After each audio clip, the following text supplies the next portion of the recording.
Ebola Chrono Plus avec Adiatua Yassal.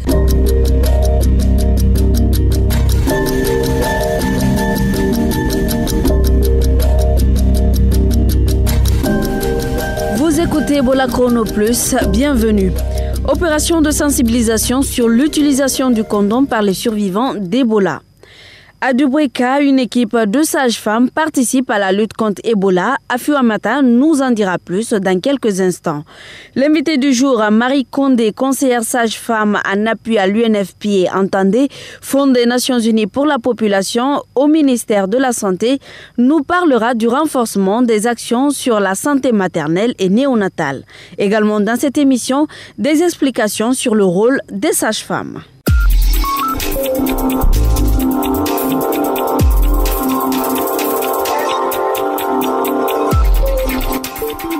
Bonjour à tous, nous commençons par la situation épidémiologique. La Guinée est à J-13 avant la déclaration de la fin de l'épidémie.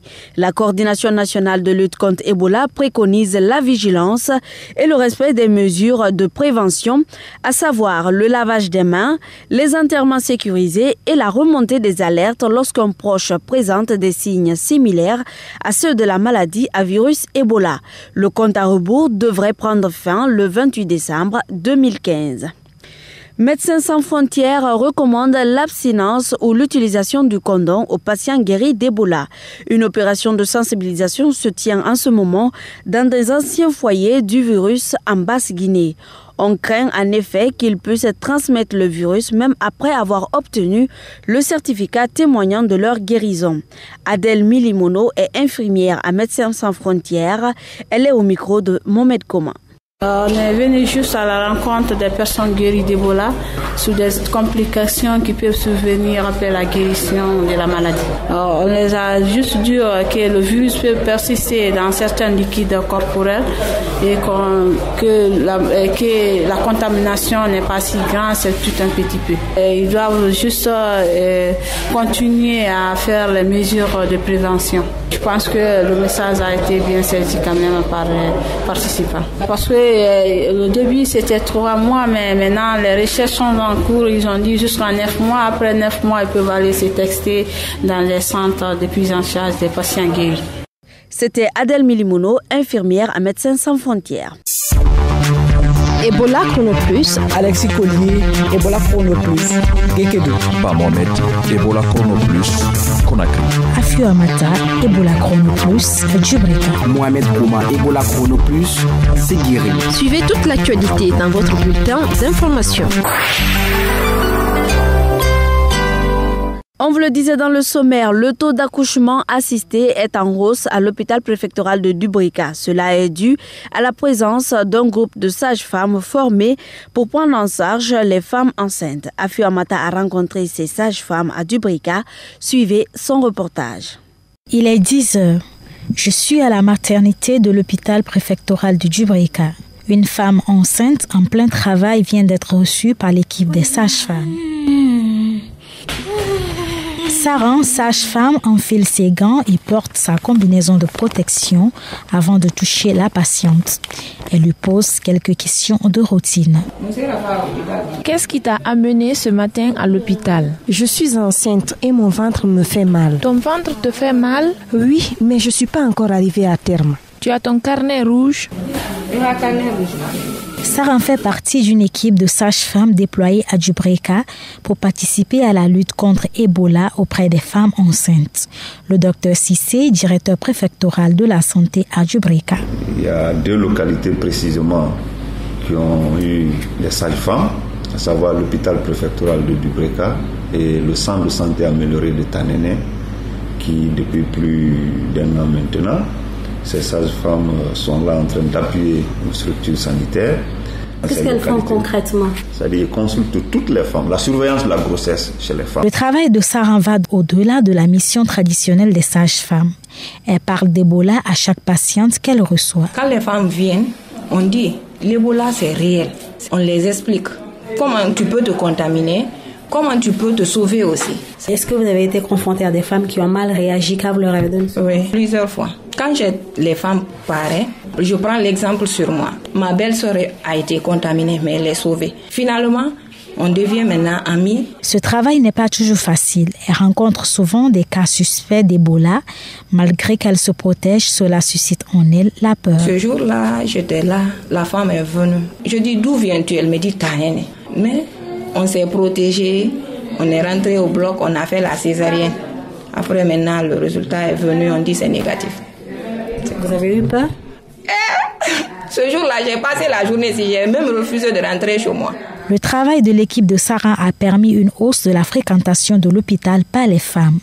En moyenne, une dizaine d'accouchements se fait par jour dans cet hôpital et près d'une trentaine de consultations prénatales. Le docteur Sissi. Ebola a créé une crise de confiance entre les structures et les usagers. Mais avec la présence de ces sages-femmes dans ces deux structures, le nombre de consultations prénatales a augmenté par rapport aux périodes précédentes. Aujourd'hui, les autorités préfectorales de Djubreka souhaitent que d'autres équipes de sages-femmes soient déployées dans les autres structures sanitaires de la ville. Afio Amata, Ebola Chrono Plus, Djubreka. Ebola Chrono Plus, le compte à rebours continue.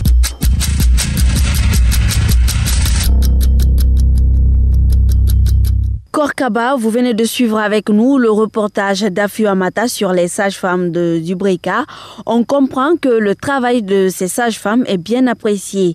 Mais quel est réellement le rôle d'une sage-femme? Elle a un rôle très important. C'est la sage-femme qui contrôle l'évolution de la grossesse et éventuellement qui dépiste aussi des complications et oriente la femme enceinte vers le gynécologue obstétricien. En principe, la femme enceinte doit voir sa sage-femme une fois par mois dès le 4e mois de grossesse et 2 fois lors du dernier mois de la grossesse. Le jour de l'accouchement, c'est la sage-femme qui est réellement aux commandes parce que c'est elle qui pose le diagnostic du début du travail, c'est elle qui dirige le travail, c'est elle qui explique le déroulement des événements à la future maman et c'est elle qui décide de l'intervention des médecins en cas de complications. Sans oublier aussi qu'elle prodigue les premiers soins et effectue les premiers examens du nouveau-né. Et donc, après l'accouchement, c'est la sage-femme aussi qui surveille l'enfant et la maman. Elle donne également des conseils sur l'hygiène et l'allaitement et elle peut également renseigner la femme ou bien le couple sur la contraception postnatale et même la prescrire s'il y en a besoin. Vous avez parlé tout à l'heure de complications et lorsqu'il y a complications, la sage-femme fait appel au gynécologue obstétricien. Qu'appelez-vous complications? Vous savez, la grande majorité des grossesses se déroulent très bien, sans problème, mais il arrive parfois que des complications surviennent. Et les plus fréquentes sont la prééclampsie. En fait, c'est une hypertension artérielle qui est associée à une protéinurie, c'est-à-dire la présence des protéines dans les urines. Il y a le diabète gestationnel. C'est un diabète qu'une femme enceinte peut avoir pendant sa grossesse. Et puis, il y a ce qu'on appelle aussi le placenta previa. Ça, c'est quand le placenta n'occupe pas la position qu'il doit réellement occuper. Les risques aussi d'accouchement prématuré font partie des complications. Et bien sûr, il y a des complications qui sont liées aux infections. Tout ça, c'est pendant la grossesse que ça se fait, ces complications. Mais est-ce qu'il y a des complications à l'accouchement? Bien sûr, l'accouchement aussi, généralement, tout se passe bien pour la maman et pour le bébé. Mais il est possible que des complications surviennent. Quand on prend par exemple la rétention placentaire, 40 minutes après l'accouchement, si le placenta n'est pas expulsé, on parle de rétention placentaire. C'est une complication. Il y a aussi l'hémorragie de la délivrance qui tue beaucoup de femmes en Afrique et même chez nous ici en Guinée, ça a tué beaucoup de femmes. Il s'agit d'une hémorragie qui est très grave, qui est abondante et qui peut survenir dès l'expulsion du bébé ou plusieurs heures après. D'ailleurs, c'est pourquoi il est impératif de surveiller étroitement la femme au moins pendant les 2 heures qui suivent l'accouchement. Il y a aussi la fièvre du postpartum. Quand une femme qui vient d'accoucher a une fièvre, il faut voir si la femme n'a pas contracté une infection pendant sa grossesse parce que ça peut être fatal. Vous nous parlez de l'accouchement naturel. Où se situe la césarienne dans ce cas? Justement, d'abord, la césarienne, c'est une intervention chirurgicale au niveau du bas-ventre qui consiste à extraire le bébé. Et elle est indiquée lors de certaines complications de la grossesse quand l'accouchement n'est pas possible par la voie naturelle. Alors, tout ce que vous venez de dire là se fait dans les structures de soins. Pourtant, il y a encore des femmes qui accouchent à la maison. Oui, il est vrai que l'accouchement est un phénomène naturel. Donc, pour la plupart des cas, ça se passe normalement. Mais accoucher à la maison de nos jours, sans aucune assistance par une sage-femme ou un médecin, est un risque énorme pour la femme et pour le bébé. Imaginez qu'une des complications qu'on vient de citer là survienne. Ce serait très grave s'il n'y a aucun médecin, aucune sage-femme à côté. Quels conseils peut-on donc donner aux femmes qui sont surtout en milieu rural? Premièrement, quand vous êtes enceinte, il faut aller au centre de santé le plus proche pour un suivi. C'est très important de suivre les conseils des sages-femmes et des médecins parce que, croyez-moi, ça peut vous sauver la vie et sauver la vie de votre bébé. Deuxièmement, si vous avez fait un bon suivi de votre grossesse, vous pouvez savoir à l'avance la période à laquelle vous allez accoucher. Donc, dès les premières contractions, allez directement à l'hôpital. N'attendez pas la dernière minute pour aller. Parce que souvent, nos médecins, nos sages-femmes sont confrontés à cela. Les femmes arrivent le plus souvent à l'hôpital pendant qu'il y a eu déjà beaucoup de problèmes. Elles peuvent essayer à la maison d'accoucher à la maison, surtout en milieu rural. Et c'est quand on se rend compte que non, le bébé ne vient pas, on décide d'aller à l'hôpital. Et là, c'est quelque chose de très grave. La femme peut y rester et le bébé aussi. Donc, le mieux, c'est aller dans les structures de soins pour se faire suivre et accoucher. Korkaba, merci. Pour toutes vos questions sur Ebola ou la santé, appelez-nous au 624 19 78 64. Ebola Chrono Plus, l'invité du jour. L'épidémie à virus Ebola a eu un impact négatif sur l'utilisation des services de santé en Guinée, d'où le déploiement d'une soixantaine de sages-femmes à l'intérieur du pays. L'objectif est de renforcer les actions sur la santé maternelle et néonatale. C'est dans le cadre du projet de l'UNFPA, Fonds des Nations Unies pour la Population, qui est initiative sage-femme dans le bassin Mano. Marie Condé est conseillère sage-femme en appui à l'UNFPA au ministère de la Santé. Elle répond aux questions d'Asmaou Diallo. Vous vous imaginez, en toute la Guinée, on n'a pas 600 sages-femmes sur 10 millions plus d'habitants, près de 11 millions, et on n'a pas plus de 600 sages-femmes. Et la norme internationale voulait qu'il y ait une sage-femme pour 5000 habitants. Vous imaginez? Et l'objectif général de ce projet est d'assurer la disponibilité et l'utilisation des services de santé et dans le domaine sexuel et reproductif intégré avec une action particulière sur la santé maternelle et néonatale. Qu'est-ce que ça veut dire exactement? Bon, cela veut dire que nous sommes en train d'offrir des soins à la communauté, des soins de qualité. Et parce que vous savez qu'il y a eu une désarticulation à cause de la maladie Ebola et le problème, de gros problèmes ont été créés. D'abord, il y a eu la peur des soignants, ce qui a amené naturellement un impact négatif sur non seulement l'utilisation des services de santé, mais aussi l'offre de qualité de soins. Alors, si j'ai bonne mémoire, il y a déjà 68 femmes qui sont à l'intérieur du pays et qui ont déjà commencé le travail. Est-ce qu'il y a déjà eu un impact depuis le début du programme à l'intérieur du pays? 68 sages-femmes dans 34 structures des 14 préfectures les plus touchées par Ebola. Ces sages-femmes mises dans ces préfectures sont en train d'amener une révolution parce qu'on a des chiffres qui parlent. Vous prenez par exemple la préfecture de Forêt-Caria, le centre de santé de Mounsaya. Auparavant, avant l'installation des sages-femmes, il y avait à peine 10 accouchements par mois. Elles ont commencé à travailler en mai 2015.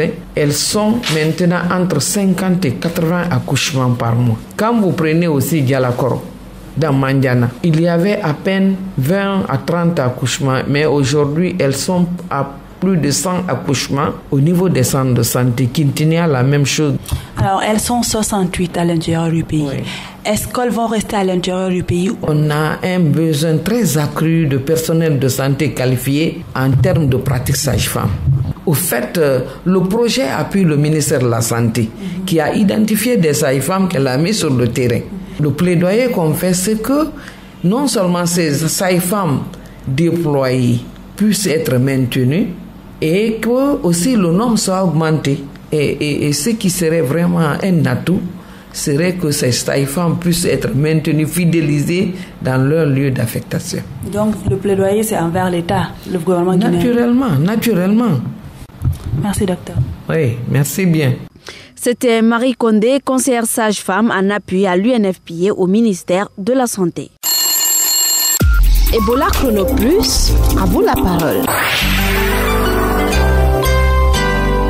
Nous passons maintenant à votre rubrique, les réponses à vos questions. C'est bien sûr avec Sidibé Condé. Bonjour Sidibé. Bonjour Adiatou. Nous avons retenu aujourd'hui 2 questions. La première est posée par Aboubakar Souma. Il veut savoir pourquoi le paludisme et le virus Ebola ont les mêmes signes. Voici la réponse du professeur Mandi Kader Kondé, principal investigateur dans l'essai vaccinal en Guinée. C'est parce qu'ils sont tous des agents infectieux. Les virus, les bactéries, tout corps étranger qui pénètre dans l'organisme apporte une réponse.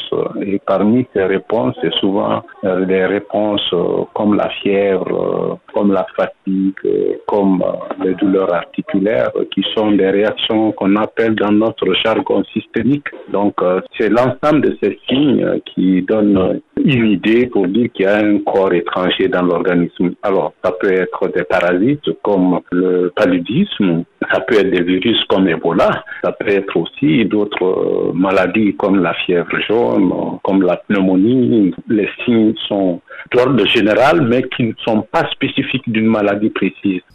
Écoutons à présent la seconde question.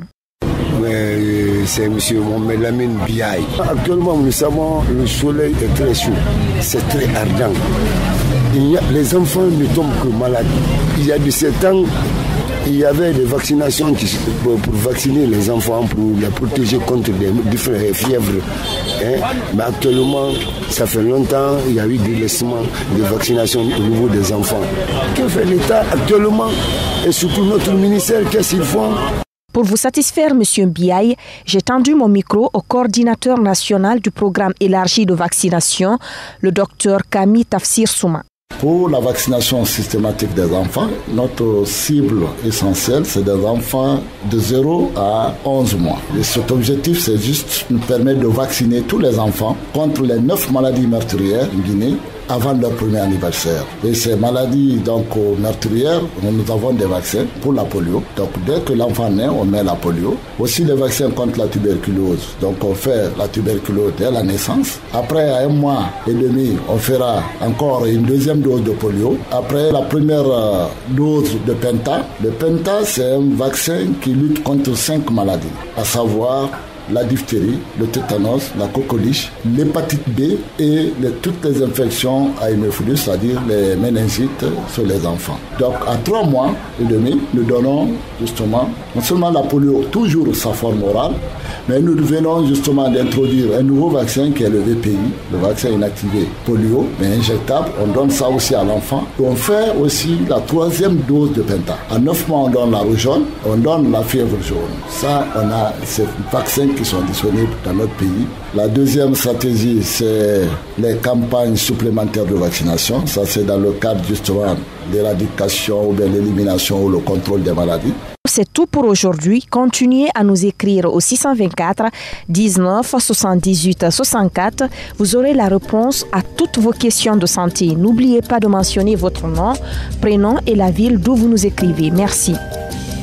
Merci Sidibé pour toutes ces précisions. Ebola Chrono Plus, c'est fini pour aujourd'hui.